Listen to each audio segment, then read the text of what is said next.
தேர்தல் வந்தால் ஆட்சியை பிடிக்க ஒவ்வொரு அரசியல் கட்சியும் வியூகங்களை வகுத்து வாக்குறுதிகளை கொடுத்து அதற்கேற்றாற் போல கூட்டணிகளை கட்டி வாக்கு கேட்பதுதான் நடைமுறை.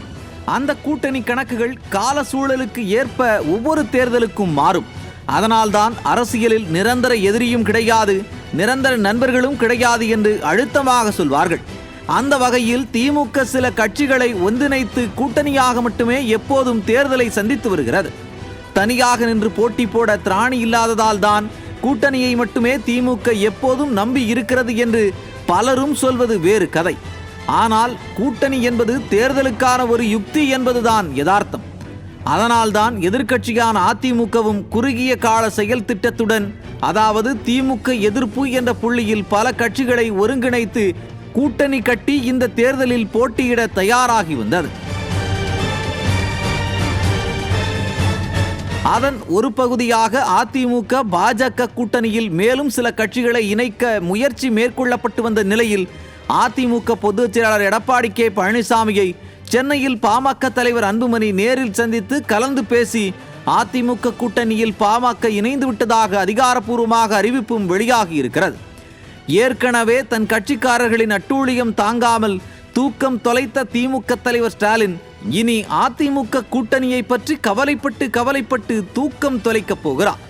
ஆம், அதிமுக பாஜக கூட்டணி உறுதியான நாளில் இருந்து என்ன செய்வதென்று தெரியாமல் தவித்துக் கொண்டிருக்கும் திமுகவுக்கு மேலும் ஒரு இடியை இறக்கி இருக்கிறது அதிமுக கூட்டணியில் பாமக என்ற செய்தி.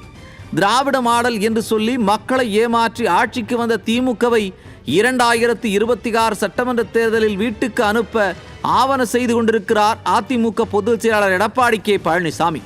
தமிழ்நாட்டில் அதிமுகவின் தலைமையில் தேசிய ஜனநாயக கூட்டணியில் பாஜக, தற்போது பாமக ஆகிய கட்சிகள் இணைந்து எடப்பாடியார் தலைமையில் 2026 தேர்தலை சந்திக்கப் போகிறார்கள்.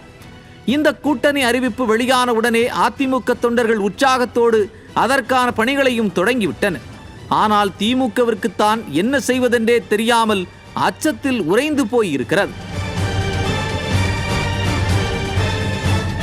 தேர்தலுக்கு இன்னும் 100 நாட்களே இருக்கும் சூழலில் அதிமுக கட்டப்போகும் பிரம்மாண்ட கூட்டணியில் ஒவ்வொருவராக இணைந்து வருகிறார்கள். மேலும் அதிமுக கூட்டணியில் இணையப் போகும் அந்த கட்சிகள் யார் யார் என்ற சஸ்பென்ஸ் தான் தமிழ்நாட்டின் தலையெழுத்தை நிர்ணயிக்கப் போகிறது. ஆக தமிழ்நாட்டின் தலையெழுத்தை நிர்ணயிக்கப் போகும் அந்த பிரம்மாண்ட கூட்டணியை அதிமுக தயாராக்கி வருவதால் கலக்கத்தில் இருக்கிறதா திமுக?